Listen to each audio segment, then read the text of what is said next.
Scott Reid is on the line. Scott, I want you to hear this exchange between, I guess it's this from the press conference this morning that the Prime Minister had, not about tariffs, but about this idea of him perhaps staying on longer than, of course, next week, which is when we'll have a new Liberal leader and a new Prime Minister. Here you go. There's uncertainty in the situation, not just from what's going on in the White House, but also in Canada with your expected departure, possibly days away, and also pending an election. Are you worried about that having an impact on Canada's ability to continue negotiating with the United States? And are you considering playing some kind of caretaker role up to and including staying on as a caretaker PM for a bit? No, I will not be. That I look forward to a transition to my duly elected successor in the coming days or week.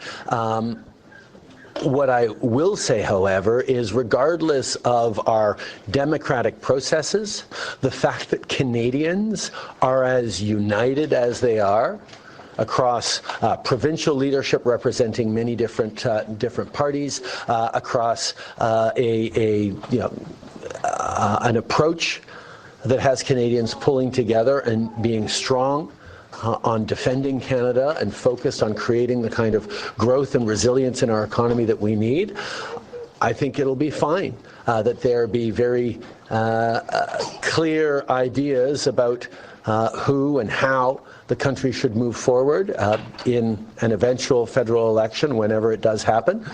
It'll be an opportunity for Canadians to decide, how they want to respond best in the coming years. And the unity of Canadians, even if there are political debates going on, the unity of Canadians is the single most powerful tool we have in our negotiations, in our engagement, in our standing up against these unjustified tariffs. Wow, I meant to play the edited version. I'm sorry, Scott, that you had to sit through that whole thing. But the question was asked, and I'm playing this because I don't know if you read the Donald Trump tweet where he actually said, and it's short, it says, "Believe it or not, despite the terrible job he's done for Canada, I think that Justin Trudeau is using the tariff problem, which he has largely caused, in order to run again for Prime Minister." So much fun to watch. So let's deal with that. Does Donald Trump have no clue what's going on in Canadian politics right now? Yeah, look, in addition to economics, trade, personal integrity, how to actually manage the global peace, we can add the parliamentary system of elected government to the list of the many, many, many things that Donald Trump does not understand. And I know lots of people don't like Justin Trudeau. Some people do. People vote Liberal, they vote Conservative, they vote New Democrat, whatever they vote. They're paykeys, so they're Federalists. But look, this clown in the middle of doing unprompted, enormous damage to our economies on both sides of the border, putting people's jobs at risk, putting investment at risk.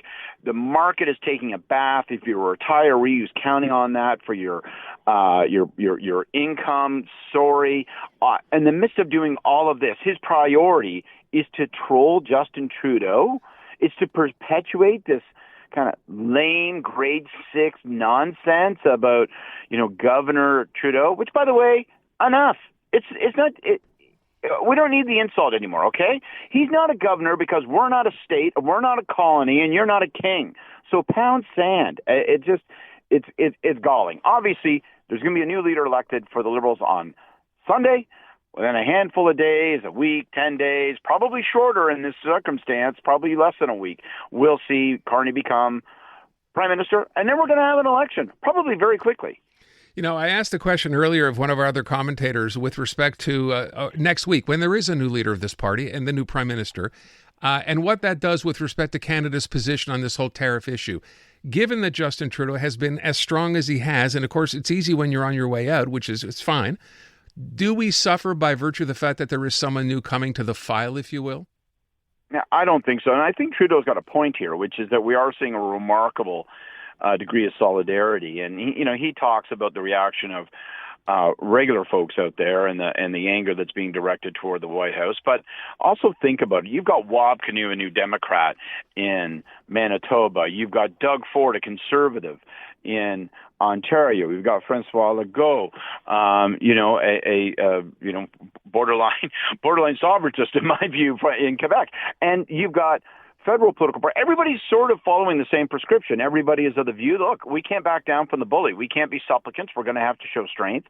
Strength has actually gotten us some results. It's forced him to back off, showing that strength has resulted in wobbly knees in the United States. And then even beyond that, what are people talking about? They're saying, well, we're going to have to eliminate internal trade barriers and try to generate more economic activity within our own borders. We're going to have to find new markets to sell to because we no longer have a trusted and reliable partner in the United States. We're going to have to talk about trying to provide middle-class tax relief as a way of combating the cost of living crisis that will be intensified by all this trade chaos. Almost everybody's saying the same thing regardless of political stripe. And so I do think that, we're going to have a new prime minister. We're going to have an election. We're going to have a clash on a bunch of issues. But it's interesting. Almost everybody seems to be forcefully agreeing on almost all the key large political priorities. So I listened today. Well, first of all, this morning when Mexico finally got a reprieve, right? And Donald Trump said, okay, we're going to extend this until April 2nd, and specifically did not add Canada to that statement until later in the afternoon when, just after 2 o'clock, I guess it was, Canada sort of, got the same deal. We take that as a win because we made Trump blink. I get that. Now, I wonder, though, with respect to these reciprocal tariffs that are supposed to happen April 2nd, that's about 3.5 weeks away. Is there still a win for us in this, Scott? Because it seems to me if we're going to have reciprocal tariffs, that's a lose-lose. Yeah, but look at what's happened over the course of the past month.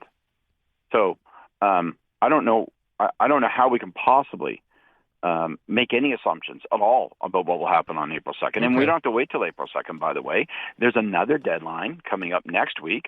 On the 12th, the President of the United States has said that he's going to impose 25% tariffs on steel and aluminum. Yet this comes only a day after he says he's going to back off of tariffs on the auto sector. Guess what you make cars out of?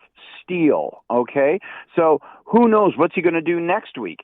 This is the best, this reprieve, this delay, this pause, whatever the hell you want to call it, of his knee-jerk silly policy. It tells us two things. One, it tells you they have no plan. They don't know what the hell they're doing.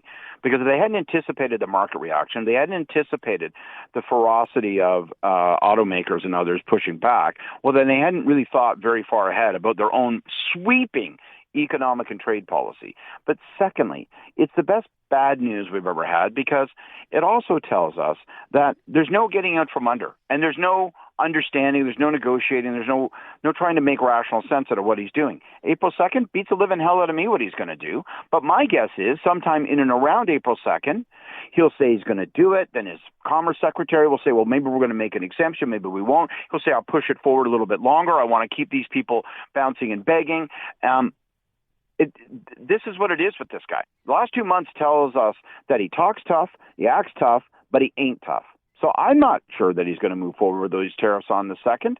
I think he loves the threat. I'm not sure he likes the actual act. All right, and that's where we leave it. By the way, I just say I played a Howard Lutnick clip. I don't know if you heard the one today when he said the reason Canada got this exemption, of course, is because we've done so much as the president wanted with respect to fentanyl in the borders. That was today. Yesterday, he said exactly the opposite. So I can understand the part about not knowing what's coming from day to day. This is a chaos circus, and it isn't going to change. Scott Reid. Scott, thanks so much.